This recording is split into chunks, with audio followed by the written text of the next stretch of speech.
Welcome to the WION podcast, where we explore fascinating stories and ideas from various fields. In this episode, we explore why beyond visual range missile shots are far less certain than their brochure numbers suggest.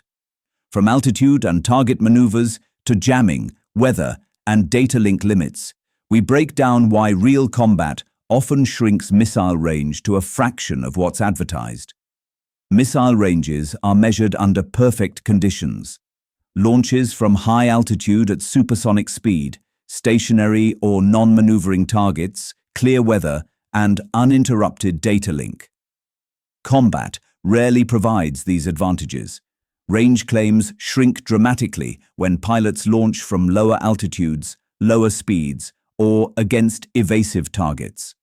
The no-escape zone, where targets cannot escape through evasive maneuvers, defines real engagement capability.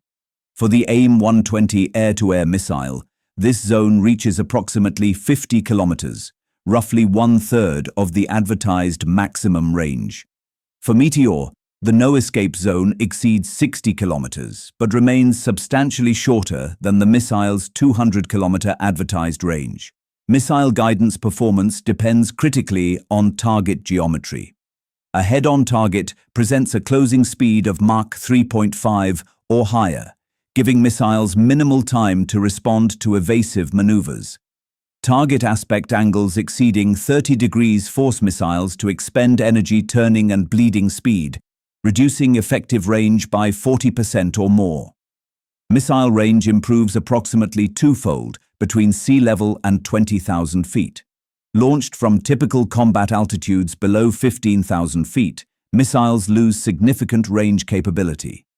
Low-altitude engagements reduce effective range to perhaps 30 to 35 kilometers for the AIM-120, regardless of advertised specifications. Modern missiles depend on continuous mid-course updates from the launching aircraft before their seekers acquire targets independently. If jamming interrupts this data link, or if ground clutter blocks radar returns, missiles cannot update their flight paths to intercept maneuvering targets. Data link loss reduces hit probability dramatically.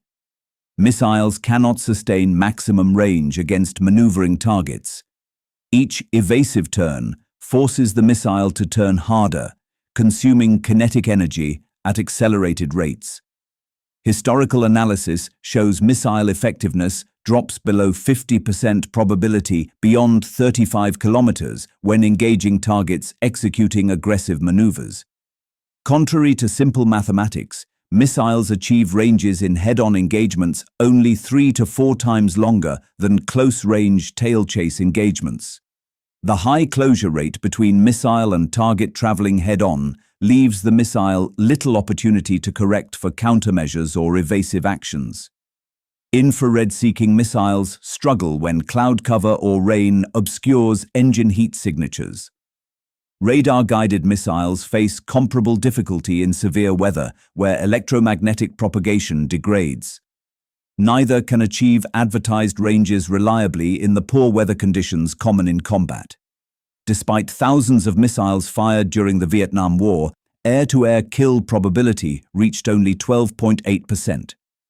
Modern missiles improve this ratio substantially, but the historical baseline demonstrates that advertised ranges never translated into combat reliability, even with rudimentary countermeasures available decades ago. Today's aircraft carry sophisticated jamming pods, chaff dispensers, and flare systems unimaginable during the Cold War. These electronic countermeasures force pilots to close to shorter ranges for reliable engagement. Effective combat range for modern missiles against defended targets shrinks to perhaps 15 to 25 kilometers for acceptable hit probability. Thanks for tuning into this incredible story. If this episode resonated with you, don't forget to hit the like and subscribe button for more captivating stories to come. Stay tuned.